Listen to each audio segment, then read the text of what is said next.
Hey, what a day. My last day to play golf. I put my clubs in the back of my pickup hoping somebody steal them. So anybody that out there who needs some clubs, have at it. You share yours. Excited to be here. One of the reasons why we're excited to be here, this is the event that kicks off the season. I was talking to Chip Crosby last night, and he was also telling me how excited you guys are. You guys don't have to chase stories anymore, so stories really come to you guys. But I'd like to say congratulations to the honorees, Sonny Collins, Harry Jones, Dwayne, and Brownie Nagel. I got a chance to see those guys last night. Also, thank Kroger for their support and the scholarship funds that they've given both universities throughout the years. Dare to Care, all the things that they're doing throughout this the Kentucky, Indiana area. So, again, we're excited about the season. We're excited because of the way we finished. We finished our last couple games with a lot of young players making plays, which we've used that as momentum throughout the offseason to get ready. So, any questions? Let me talk about our staff. Some of our staff people are here. Our Director of Football Ops, Nolan Jones, is here. Director of Player Relations, Jeremy Jarman, who's a new employee for us. He's here. Offensive GA, Andre Woodson. Offensive GA, Tyler Sargent is playing on the course now. Offensive Coordinator, Randy Sanders. Tight end coach, Greg Nord. And in the offseason, we had an opportunity to make some additions to our staff. We feel that we made some strong additions. Pat Washington, who's on the course now, will coach our wide receivers. And then Mike Cassidy, who is a freshman wide receiver at Kentucky. He was coaching the defensive back for Coach Kersey. And for 30 years has been trying to get back to our place. And we were happy to be able to add him to our staff. Okay, any questions? Asking the fans to hang in there with you.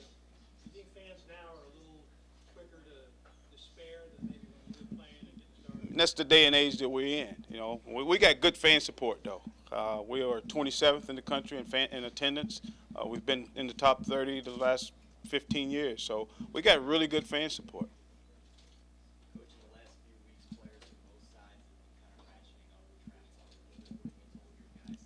Well, we don't get into that. I respect this game, the game of football, which has done so much for many of us. I respect this rivalry, and I'm a Kentuckian, and I'm just so happy that we play. For many years we didn't play. Dwayne mentioned that last night that that he didn't get a chance to play against the University of Louisville. I didn't either as a player. I'm just so happy that we play. So we're not going to disrespect the rivalry, and that's what's important to me.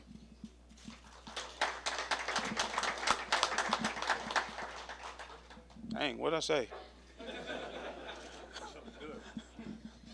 What's the intensity of this rivalry? And it's become an intense game. Why? Because the team that has won this game usually leaves the game with momentum. We both go our separate ways, and the team that has won has carried the momentum to the next game. So it's important. It's an important game. Everybody talks about how important it is to us. For us, it's important to these guys too, and they'll tell you that. It's an important game for both teams that's involved in this game. It's not, and that when it's important, it makes it an intense rivalry.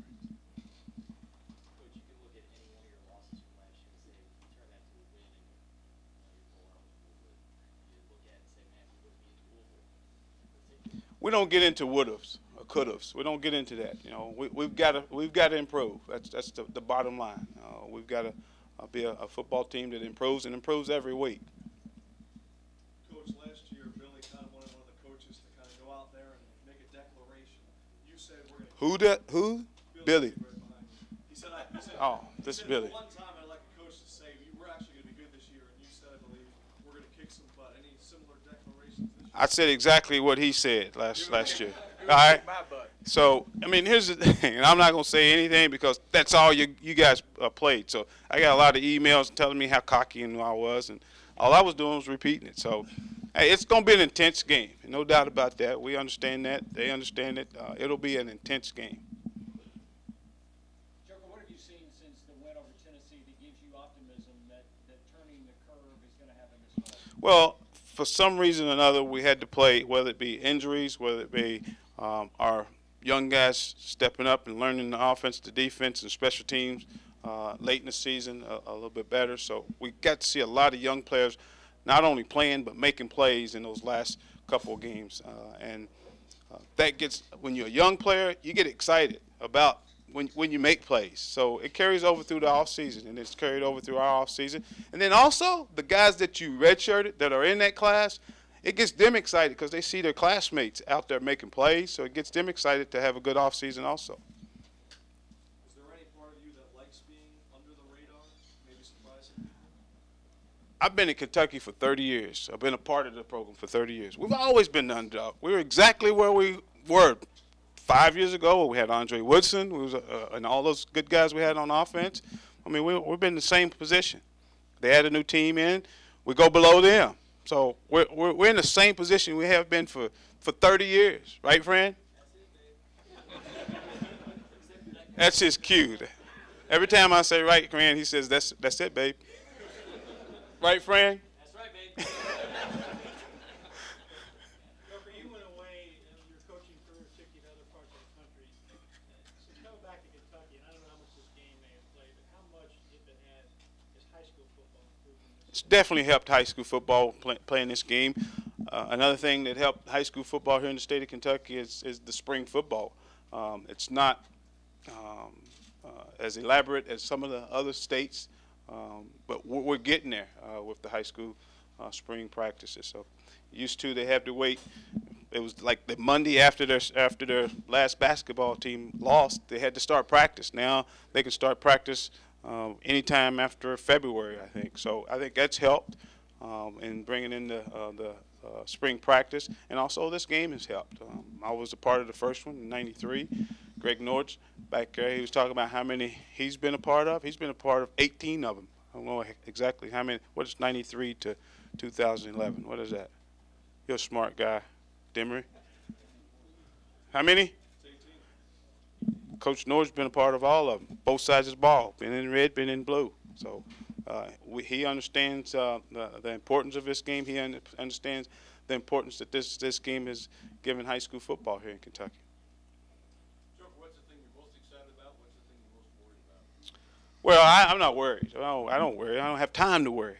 All right, my time needs to be put on making sure we put a productive product on the field. But I'm excited about the development of some of the young kids, and any coach that would stand in front of you guys would be excited about the young kids coming into their program, because you usually get good reports from your strength and conditioning staff. So we're excited about making sure we get those guys in the right positions. That's key, and that you get those guys in right positions. Might be moving a running back to a defensive back, a defensive lineman to an offensive lineman. That's the thing we have to do, and we have to do it in a hurry. You expect to move a lot of guys? No, but every year you expect there's got to be some type of movement. Nowadays there's so many slash athletes that you recruit, so you got to make sure you get them in the right position so they can compete to get on the field. Joker, so many games last year, Kentucky had trouble scoring points. Is that a personnel issue that now has changed, or is a scheming issue that needs to change? Well, our schemes have been successful, so you can't say it's the scheme. Okay, we have to get our personnel in the right position. Again, I say this all the time. They do not always grow up as fast as we as coaches or we as parents or you as parents want them to. The thing we have to do is make sure that they're taking it from the practice field to the game field. So we got to develop playmakers.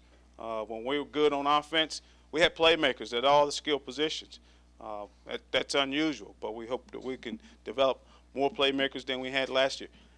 The reason why it is so hard to drive the ball 12 to 14 plays. You can't do it and consistently. It's very hard because 18 to 22-year-olds, they're going to do something out of the ordinary, okay?